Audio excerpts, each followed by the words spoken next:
Hello and welcome to Rev Sports. It is the day we've all been waiting for.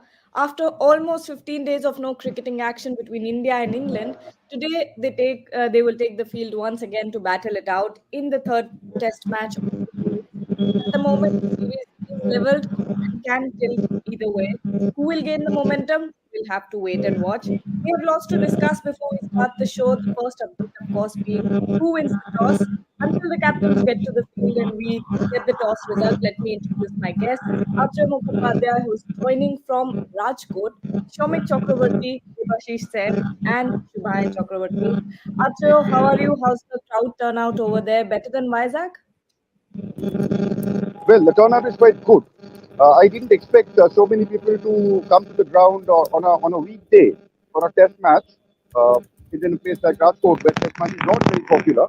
But what I've seen so far is there's still about half an hour to go before the match starts, and people have been coming in good numbers. There are school students, there are normal people, and as usual, a number of Englishmen and women.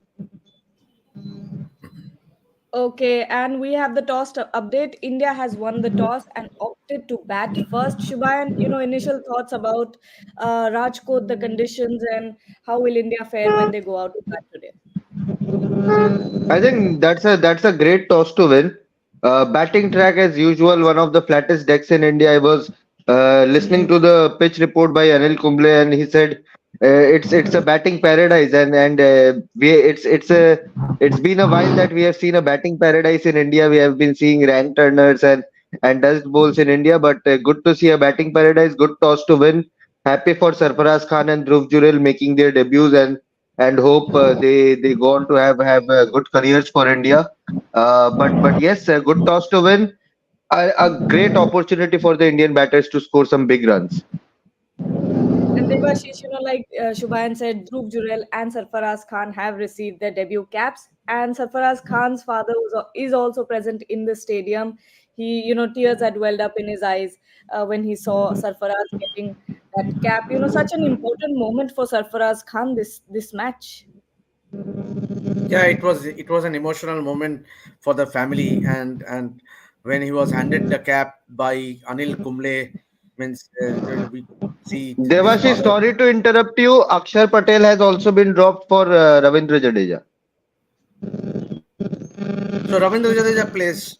So Kuldeep Yes, plays. yes. Kuldeep plays. Kuldeep, Kuldeep Ravindra plays. Jadeja, Yes, and Ravi Kuldeep, Chandran Ashwin. Ashwin, Kuldeep Kuldeep, plays. Ashwin, Bumrah, Siraj, and Jadeja. Hmm. Yeah, and talking about that moment, obviously, as a youngster growing up, you dream to play for India and especially Test cricket, and what a moment it has been, because Sarfaraz has been in the reckoning for last couple of seasons. He has been scoring runs heavily in domestic cricket, and this was his moment. Means and to see his father literally in tears, it speaks volumes of the sacrifices, the hard work, the blood and sweat that have gone in. Means and it's let's hope that Sarfaraz goes on to make a valuable contribution for Team India. That is all we want, because as a youngster you need to grab opportunities, and this is a perfect opportunity with winning the toss, batting first, ideal conditions, flat day. So all you need to go out there and spend time in the middle. No need of rushing. Just dig in, dig deep, and play to the merit of the ball. Don't let lose a opportunity to score. And if you can go out, come out with flying colors, what a moment it will be. Absolutely. And Atre, today will be all about, going in, batting deep, don't you think? Just a second, you're on mute, Atre. Okay. Yeah, go ahead. Yeah, as Shubhayan pointed out, it's a massive toss to win because any team, whichever team bats first here, will look to score big, and that might put pressure on the team batting second. Although the pitch may not deteriorate, but I mean, there is still something called scoreboard pressure. One or two wickets here and there, you don't know. So it's a big toss to win. I remember that when the first ever Test match took place in the stadium in 2016, that was between India and England. When England batted first and they scored 500 plus. Joe Root, Ben Stokes both got 100, and Moeen Ali, so did Moeen Ali. And India replied with 480 odd. So it's going to be a first big first innings is always going to be very very handy. I mean, if you put up a big score on the board in the first innings, you make sure that you are not going to lose, and you always have this chance of putting the opposition under pressure. So it's a huge toss to win, and for Indian batters, some of them are not like Rohit Sharma, not very high on runs. It's a perfect opportunity for him to score big. And before we get to talking about, Sarfaraz Khan and the batting lineup as well, Shomik, one of the biggest debates had been, of course, KS Bharat's form and his underwhelming performances. But now Dhruv Jurel has come in. Do you think this was, in the cards? This was bound to happen at one point? Yeah, on the cards. And yesterday, when we did the preview, we also mentioned that India are going to hand a couple of debuts, and that's what happened. And after another couple of low scores in Vizag, Bharat had run his race. So basically, he was not his wicket keeping was steady, I would say, but it was not something spectacular. And he was not contributing at all with the bat. And when you have someone like Dhruv Jurel, you have picked Dhruv Jurel knowing that he can be good enough, and otherwise you wouldn't have picked him. So from that point of view, when you have picked someone, uh, picked a youngster, it, rightly the Indian team management have decided to throw him in at the deep end, and this is a perfect opportunity for any youngster, be it Dhruv Jurel or Sarfraz, because you won't get a better pitch than this. And Shubhayan, there's some interesting stat that one of our colleagues pointed out to me that only two tests so far in Rajkot. One has been drawn against England in 2016. One we have won against India has won against West Indies in 2018. And Joe Root and Ben Stokes both have scored hundreds here in 2016. What do you make of it? How do you think things have changed now? Not a surprise to see Ben Stokes and Joe Root have scored centuries here, and I'm pretty sure we'll see a couple of more centuries, both from Indian and England batting units in this game. And even Anil Kumble was saying that this match can go on for 5 days, which we have not seen in India for a while now. Yes, we saw a draw against in the Australia game also, Australia series also. But yes, this is a great opportunity for the fans to witness all 5 days, 5 days of good cricket, hard cricket, plenty of runs, and I think the bowlers will have to bowl their hearts out in Rajkot if they and have to plan really well if they have to pick up wickets and not allow their opposition batters to score big runs. Otherwise, we could be very well in for a run fest. And Devashish, Sarfaraz Khan debut. He's been incredible in Ranji as well in red ball cricket. What do you expect out of him today? He's a young guy, facing against England. And Mark Wood and James Anderson are in the team. What do you expect out of Sarfaraz Khan? Yeah, obviously he will be peppered with some short balls. Means we all know that there are some shortcomings. Means obviously there is some sort of chink in his armory. Means as far as short bowling is concerned, and he will be peppered with some short stuff. Means initially, means that is no doubt. Means obviously Mark Wood with the pace. And he will be tried, and also you have someone like a James Anderson who is nearing a milestone of 700 Test wickets. Incredible stuff.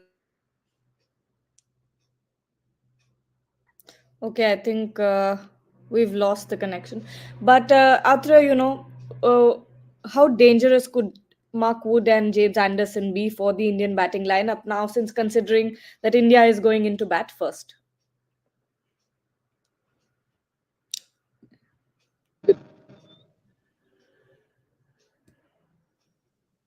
See, James Anderson in any condition is always going to be a very dangerous bowler. He doesn't need the conditions to help his game, to lift his game. And with the new ball, some freshness here in the morning because it's not exactly very hot now. It gets warmer in the afternoon, but the mornings are quite, won't say it's very moist, but there is some kind of chill in the air. So James Anderson is somebody who's capable of exploiting that. And as far as Mark Wood goes, he wasn't exactly really very impressive in the first match that he first test. So it's a big chance for him. And I don't see the fast bowlers being too effective once the new ball loses its shine. So I'm not really Indians can that period too, the first 12, 13 overs, I think it should be good for batting. And but yes, it's a England have deviated from the ploy of using three spinners. So I think both inclusion will add a bit of variety to the attack because these two are attacking bowlers, and in Tom Hartley they have a very good defensive bowler. So it's an interesting attack. They will test India. They will challenge India for sure. Shomik, your thoughts? A fairly inexperienced squad against, England's bowlers who have been James Anderson, who has been bowling for so long. Yeah, absolutely. This is an issue given that it's a very callow batting lineup, and that puts the greater onus on Rohit Sharma to lead by example. He has not been scoring runs in this series, and he will have to lead from the front, given that he is the only. So you can compare. See, Wayne Stokes is going to play his 100th test in this game, and the whole Indian batting lineup collectively hasn't played 100 test matches. Rohit has played 56, and Dhruv Jurel 6 test matches. Patidar one. Sarfraz is making his debut. Yuvraj is making his debut.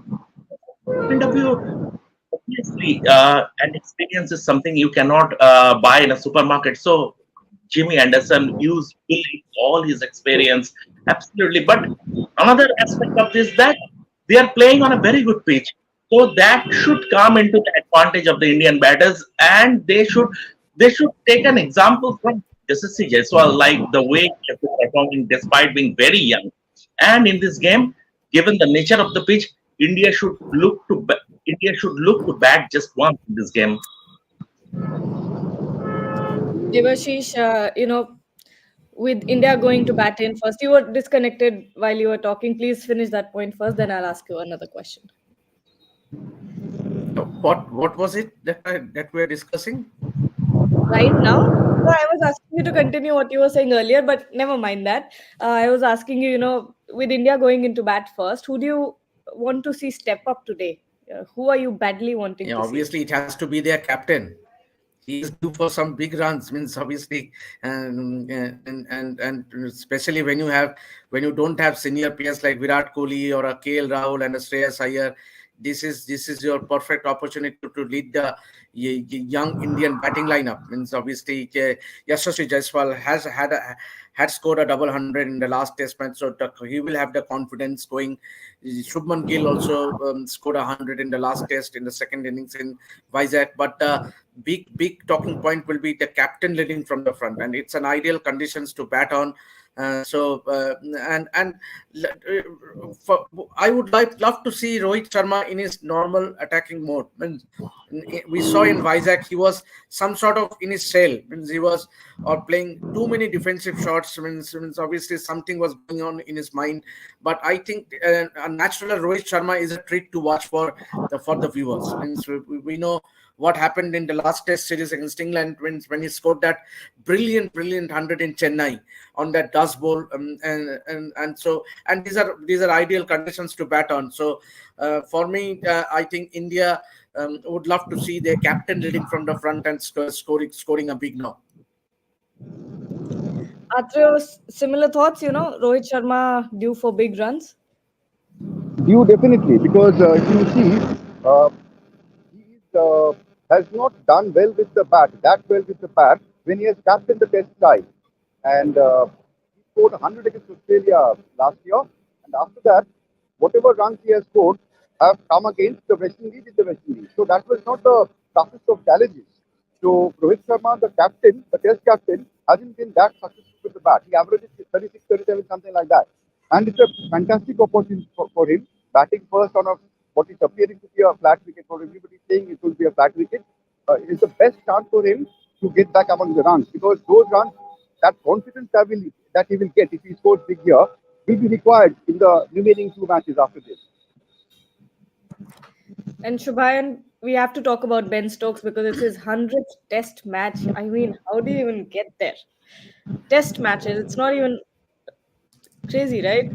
You're on mute, Shubhayan.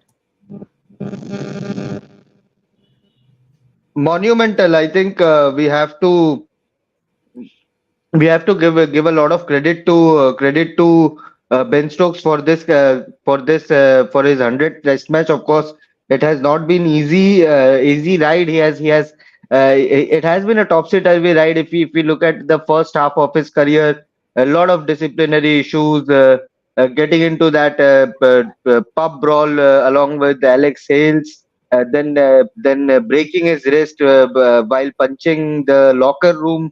So it's a crazy. It has been a crazy rise and right and then his rise since losing his vice captaincy from that Twitter brawl, from that pub brawl, and then coming back, winning, helping England with the Ashes, helping England with the World Cup. He's one of the most mesmerizing players, we can say, a blockbuster player without a doubt. So let's see what he has in his locker when he takes the field today.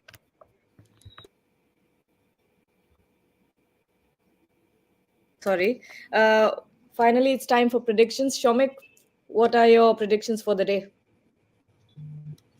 I expect India to bat big in this game, and I expect, given the nature of the pitch, I expect Rohit to get back his mojo. So sort of around 330 runs for around 3 wickets. But there is a catch, given that if India lose a couple of early wickets, that inexperienced middle order might be exposed, and in that case, the entire thing might get upset. But norm, I mean, the way the pitch is, I hope India will bat sensibly and will get to something in excess of 300 for 3 wickets.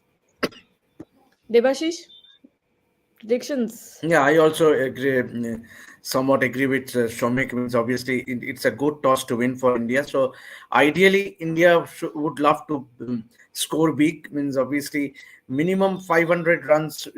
India has scored 681 in one of the tests. That India has played two test matches in this ground, and they have already scored somewhere in the region of 700 runs. So there will be plenty of runs on this wicket, but the key will be to bat out the first session. If you don't lose too many wickets, the key will to build a partnership, and obviously the onus will be on the top three, Rohit, Yashasvi, and Shubman. And that would make the job easy for the inexperienced middle order. So I am looking forward to some in scoring at 4 runs per over in this test match, at least on day one. Athro,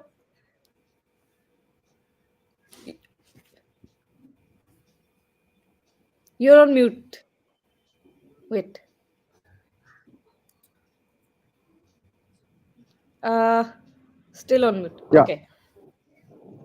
300 for 6. 300. Oh my God. Don't That's a ask me bold. why. Don't ask me why. Why not?